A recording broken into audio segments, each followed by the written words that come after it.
नमस्कार, मी मनश्री पाठक. बातमीपत्रात तुमचं स्वागत. महत्त्वाच्या घडामोडी तर बघणारच आहोत, मात्र सुरुवातीला बघूयात महाफास्ट 100 बातम्या. प्रकाश आंबेडकर आम्हाला सोबत हवेत, मात्र ते सोबत नसले तरी आम्ही जिंकू, खासदार संजय राऊतांचं वक्तव्य.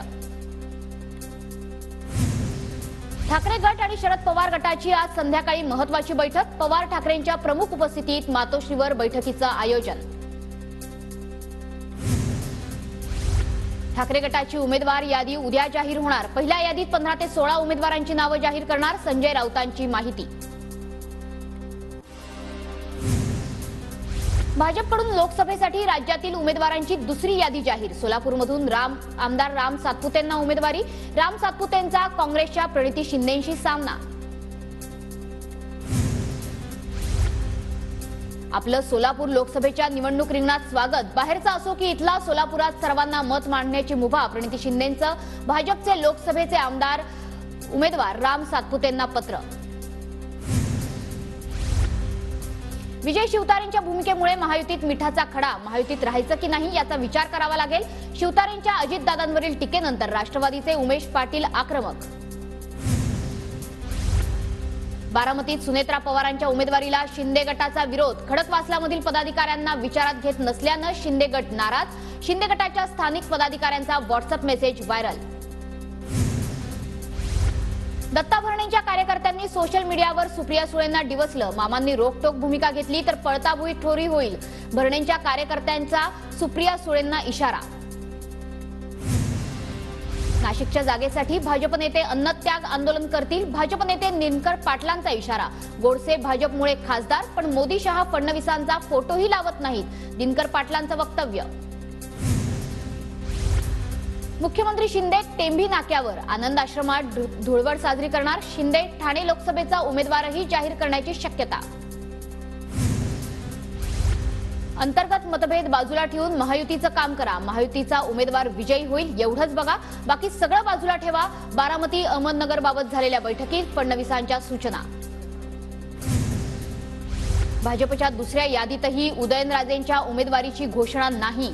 उदयनराजे घड्याळ चिन्हावर लढण्यास तयार असतील. अजित पवार गट उमेदवारी देण्यास तयार. सूत्रांची माहिती. उदयनराजेंच्या भूमिकेकडे लक्ष.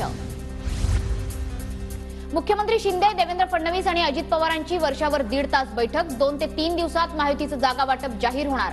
सुनील तटकरेंची माहिती. वर्धा लोकसभा मतदारसंघातून बच्चू कडूंनी निवडणूक लढवावी. कार्यकर्ते आग्रही. 28 मार्चला पदाधिकारी आणि कार्यकर्ते प्रस्ताव सादर करणार. काँग्रेसच्या चंद्रपूरच्या लोकसभा उमेदवार प्रतिभा धानोरकरांचं नागपूर विमानतळावर जोरदार स्वागत. धानोरकरांच्या स्वागतासाठी कार्यकर्त्यांची मोठी गर्दी. लोकसभा निवडणुकीसाठी वरुण गांधींचं तिकीट भाजपनं कापलं. वरुण गांधींच्या जागी पिलभीतून जितीन प्रसादांना उमेदवारी. नंदुरबार लोकसभेवर काँग्रेसचा झेंडा फडकणार. गोपाल पडवींचा अविश्वास, तर लोकसभेत नेहमी आदिवासी समाजासाठी आवाज उठवणार असल्याचं गोपाल पाडवींचं आश्वासन. गावित परिवारानं राजकारणाला धंदा बनवलं. हिना गावितांच्या उमेदवारीवर केसी पाडवींचा हल्लाबोल, तर नंदुरबारच्या नागरिकांना नव्या उमेदवाराची अपेक्षा होती. केसी पाडवींचं वक्तव्य. प्रकाश शेंडेंचा ओबीसी बहुजन आघाडी पक्ष मराठवाड्यात लोकसभेच्या रिंगणात. मराठवाड्यातील 8 जिल्ह्यांमध्ये ओबीसी बहुजन आघाडी लोकसभा लढवणार. माढा लोकसभा मतदारसंघात महायुतीत आणखी नवं नाराजी नाट्य. रणजितसिंह निंबाळकरांची उमेदवारी बदलण्याची शिवसेना संपर्क प्रमुख शिवाजीराव सावंतांची मागणी. रत्नागिरी सिंधुदुर्ग लोकसभा मतदारसंघातील निवडणूक तिहेरी होणार. कोकण प्रादेशिक पक्षाचे शकील सावंत अपक्ष म्हणून निवडणूक रिंगणात. परभणी लोकसभेसाठी भारतीय कम्युनिस्ट पक्षाकडून राजन क्षीरसागर यांची उमेदवारी जाहीर. पदाधिकारी निवडणुकीच्या कामाला लागले. रत्नागिरीतील खेडमध्ये बॅनरबाजीवरून राजकीय शिमगा. सदानंद कदमांकडून रामदास कदम यांच्या विरोधात प्रशासनाकडे लेखी तक्रार.